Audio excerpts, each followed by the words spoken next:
students, in the previous video we have discussed about the process of DNA replication. The detailed mechanisms we have already discussed in the previous one. So today we are going to discuss about the experimental proof for the DNA replication, which is semi-conservative mode of replication.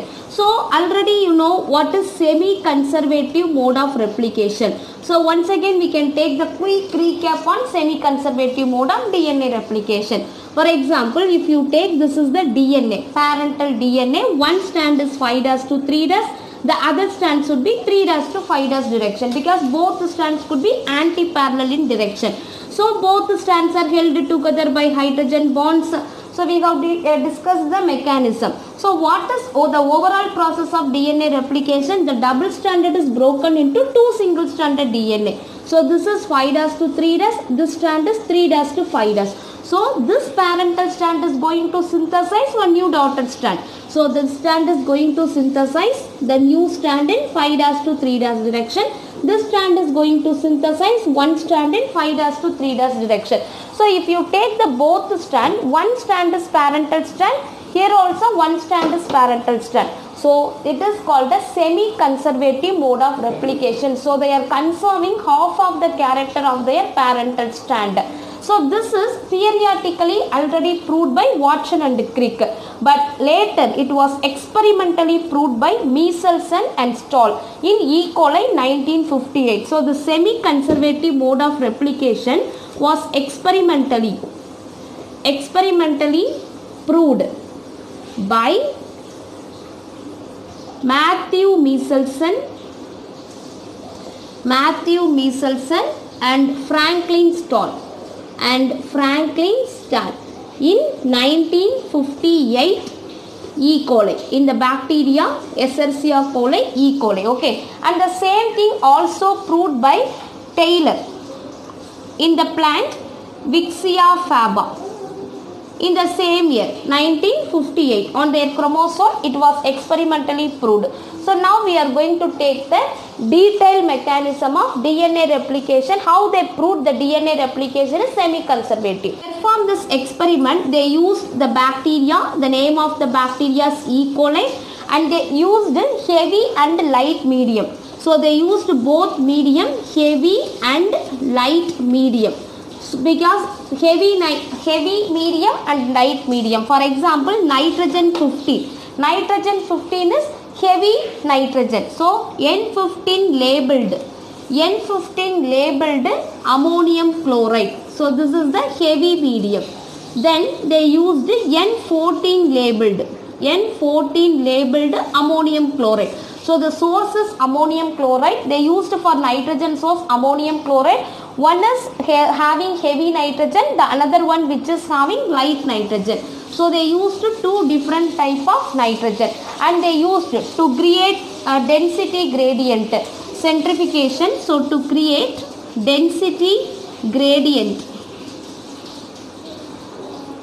centrifugation, they used one medium. The name of the medium is cesium chloride, CsCl2. So these are the things which is used by Michelson and Stahl. So what they did, for example, first they taken the parental DNA from the E. coli. For example, if you take, this is the parental DNA. So first they allowed to grow this E. coli in N15 medium.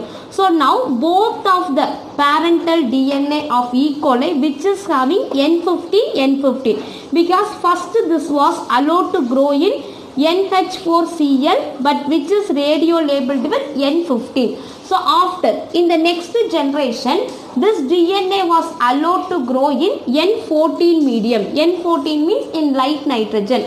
So you know the generation time of E. coli. At every 20 minutes it will divide. So after 20, they allowed to grow this E. coli in N14. So what is going to happen? The both parental DNA will get separate. So N50 and this one also gets separate, N50. Now this is going to synthesize one new strand. This is going to synthesize one new strand. But the only source for them, nitrogen source is N14 only. So this strand which is radio labeled with N14 and this strand which is having radio labeled N14. So if you see, one parental, one new. one parental, one new. So now this E. coli is allowed to grow for another generation. Okay, in the next generation, another 20 minutes. Otherwise, we can say totally 40 minutes. Now what will happen? All the 4 strands are get separated. So all the 4 strands are get separated. N14, N15. So this 2 and this 2. N14, N15. Now this is also allowed to grow in N14. So the only source for the new DNA strand is N14 only. So N14, N14, N14. So N14, N14, N14, N14. Okay. So if you take N14, N14, both the strands are light. N15, N14, this is called as hybrid.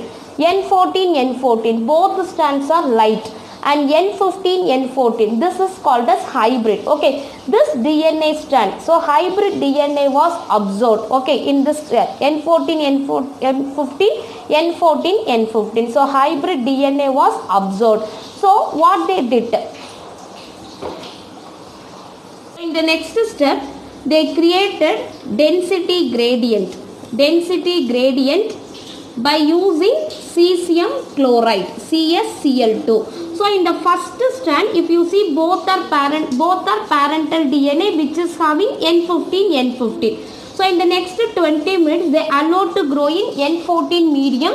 So what absorbed? Hybrid DNA was absorbed. N15, N14. N15, N14, because the both parental DNA were separated and a new strand was synthesized. Suppose it was allowed to another 20 minutes means N14, N15, N14, then this one. N14, the new strand is always N14 only. Then this one, N15, N14 and this one, N14, N14. So when they add, suppose here, if they created density gradient, so here they observed the band in bottom. Okay, because this is N50, you know, the high molecular weight DNA will get settled on the bottom. So here they observed both strands on the bottom. For example, if you take this one. So here when they centrifuged this test tube by adding, when they created density gradient, so they observed 2 bands on the middle of the test tube which were hybrid DNA because N15, N14, N15, N14. So the 2 strands were hybrid variety. Suppose if you take this one. So how they observed? N15, N14, N15, N14. So the 2 hybrid DNA bands were observed in the middle and the 2 is completely light. N14, N14, N14, N14. So which was observed on the top. Okay. So this is the proof which was given by Michelson and Stahl for about semi-conservative mode of DNA replication. Okay, for this one we are going to take one numerical related questions. For example, the question is if E. coli was allowed to grow for 80 minutes. They given the statement in the question, if E. coli were allowed to grow for 80 minutes, what is the proportion of heavy, light and hybrid variety of DNA density molecules. So suppose this is the question. You know the E. coli, the generation time is 20 minutes. Okay. So every 20 minutes it will double. So here they given totally 80 minutes. So how many generation they given? 80 by 24. So you just take 2 to the power 4. 2 to the power 4 what will come? 2 to 4, 4, 8, 16. So you know very well when the parental is N15. Now the N15 is allowed to grow in N14 medium. So there is no chance of getting both strand heavy. So always heavy should be 0 only. And if you take hybrid, always the hybrid we can get 2. And remaining everything will be light only. So in the 16, 2 is hybrid. Okay, so the remaining 14 is light. Okay, so we can write one. Otherwise, suppose they are asking hybrid into light. So hybrid into light, how much? Hybrid is 2, light is 14. So we can say 1:7 also. So in this way, easily we can calculate. So we will take one more question also. For example, now the question is given. The E. coli is allowed to grow for 5 generations. So it is allowed to grow for 5 generations. What is the proportion of hybrid and light? Okay, so 5 generation means we have to take 2 to the power 5. So 2 into 2 into 2 into 2 into 2. 4, 8, 8 into 2, 16, 16 into 2, 32. So I told already hybrid you take 2. So remaining everything is light only. So the light is 30. So 1 is to 15. So however, how much generation they ask also no problem. Whatever number it is coming, you just take 2 as a hybrid, remaining everything as a light. Okay. So in this way only you have to solve the problem of semi-conservative mode of DNA replication, which is very important one.